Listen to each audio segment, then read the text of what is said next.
Good morning, everyone. So, while I was reading this morning, I don't read a lot of Old Testament stuff.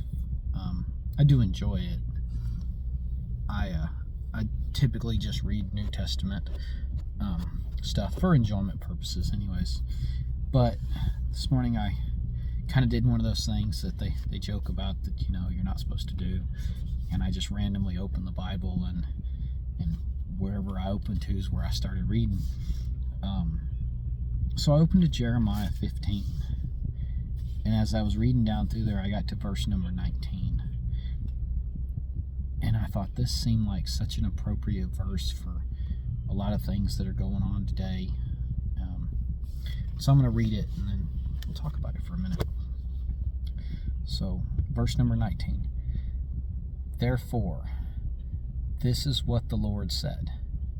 So anytime it says therefore, you need to read back up above it to know the context of. But we're not going to get into that at the moment. We're just going to read the rest of this verse. It says, therefore, this is what the Lord said. If you return, I will take you back. You will stand in my presence, and if you speak noble words rather than worthless ones, you will be my spokesman. It is they who must return to you. You must not return to them. So I don't want to get into whether once saved or always saved or salvation or anything like that. Man, there's so many good videos out there and so many different opinions on it. But what I do want to talk about is I want to say that this right here, I will take you back. So the Lord said, I will take you back. Just speak good words, noble words.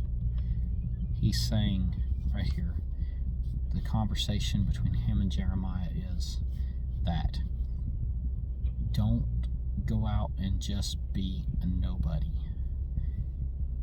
When you tell somebody something, when you speak to somebody, do it from your heart, and always do it in a way that it glorifies you and it glorifies God. He doesn't care about what you did yesterday. That's why he sent his son here, and that's how we are forgiven. But what he does care about is he does care if we make a nothing of our life. He wants to see us succeed. He wants to see us in his presence. And the way for us to be in his presence is to take advantage of all the great things he's given us. Don't let this world influence you. It says you must not return to them. So many things going on around us, and it looks so easy. Your neighbor with his fancy cars and things like that and never goes to church. But those who have the most here have the least there. Those who have the least here have the most there.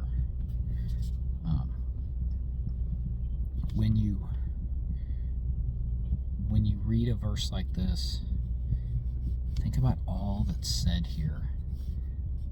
Think about how the Lord's saying, if you put the effort in and you show the world around you who you are and what you are, it doesn't matter what you were, it's what you are. And you can come and stand in my presence. And while you're here